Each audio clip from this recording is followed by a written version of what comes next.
and actually kind of going old school on this, where I hit a point this year where everything felt heavy, heavier than it should have been. And instead of pushing through like I always do, I slowed down long enough to actually pay attention.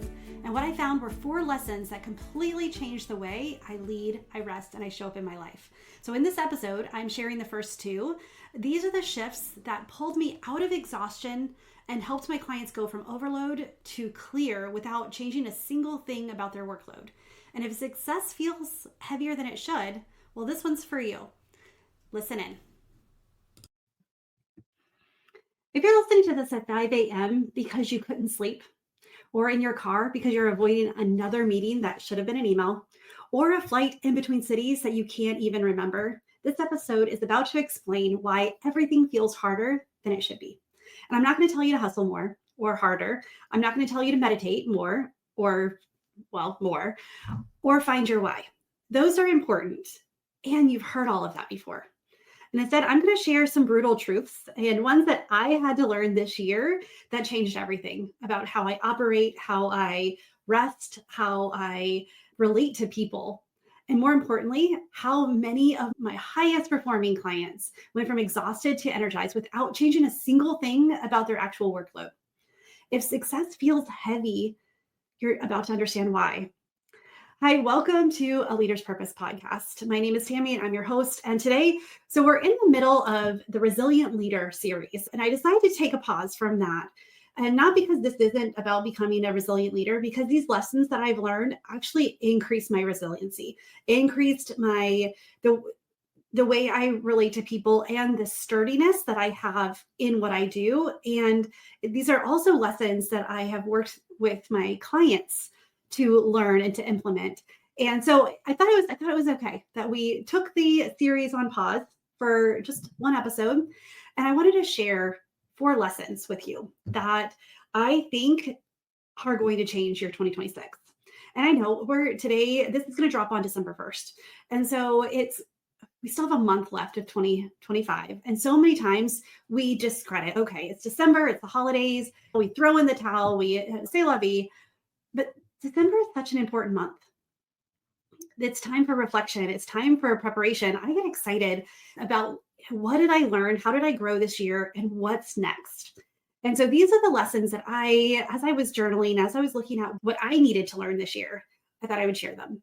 I'm also, in a couple weeks, I'm going to do an episode on lessons that my clients learned and some of their biggest wins, because I'm hoping that you get some inspiration from these little changes that they made massive improvements, massive movements forward. And I'll share a little bit of it today, but most of that I'm going to wait until the next episode.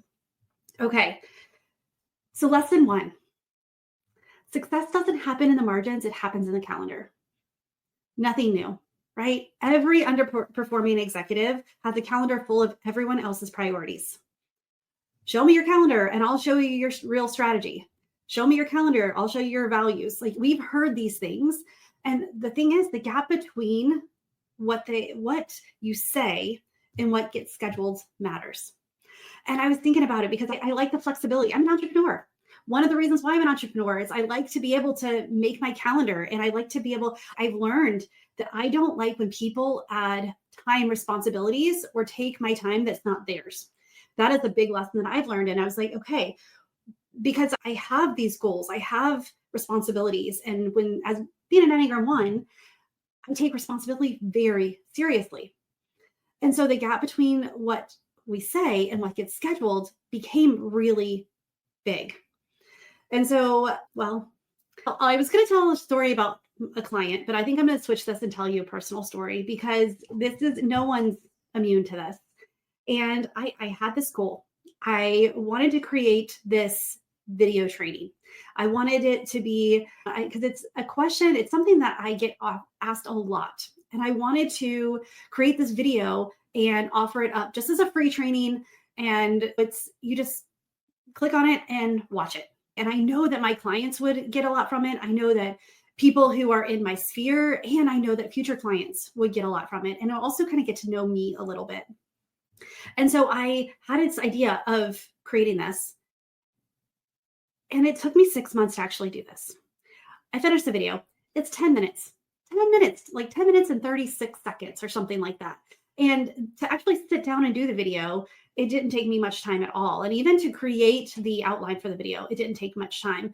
But the thing is, it kept pushing back because it was on my calendar. And so this is something that I learned this year and I started to embrace, and even more so for next year. And like December, I am protecting my time and marking it on my calendar. And what happens on my calendar, what's on my calendar happens. And it's not sexy, it's not exciting, it's not like the flexible fly by the seat of your pants. But you know what? That's not sexy anyway. That's not exciting. That's exhausting. And so when I started scheduling my goals, scheduling my priorities, because the truth is, if it's not blocked, it's not a priority, it's a wish. And we don't get our goals through a wish. And so I started scheduling the time. And what do you know? Within a week, I got it done. Within a week, like I got not only the video recorded, I planned it out. I created my script / outline. I recorded it. I edited it. And I did the copy for the landing page. Like all of these things within a week, simply because I started putting 30-minute time blocks on my calendar that I focused on this. So success doesn't happen in the margins. It happens in the calendar. We do need margin, but nothing happens by accident. Your goal is not going to happen unless you intentionally add it. And so though it's nothing groundbreaking, it's nothing new, it's a good reminder. And I realized what I was capable of getting done when I scheduled it. So I want to challenge you. Pull up your calendar. Where does your biggest goal actually live? Do you see it on your calendar? Do you see it? And look back the last month. Where are your priorities? Where are your goals? Where's the time for what you know your life wants? Okay, so lesson 2. You're not tired, you're misaligned. It's the rest revolution. So Netflix and wine aren't fixing exhaustion, they're numbing agents. And I say this because I love Friday afternoon or Friday evening, really, after Linda gets home from school and we settle in. The kids are teenagers. They don't want to hang out with me on a Friday night. So watching a Netflix series or watching a movie and having a glass of wine became my regular, like once a week. I just look forward to it. And then I realized that's not truly rest. I was actually numbing out. I was just disconnecting.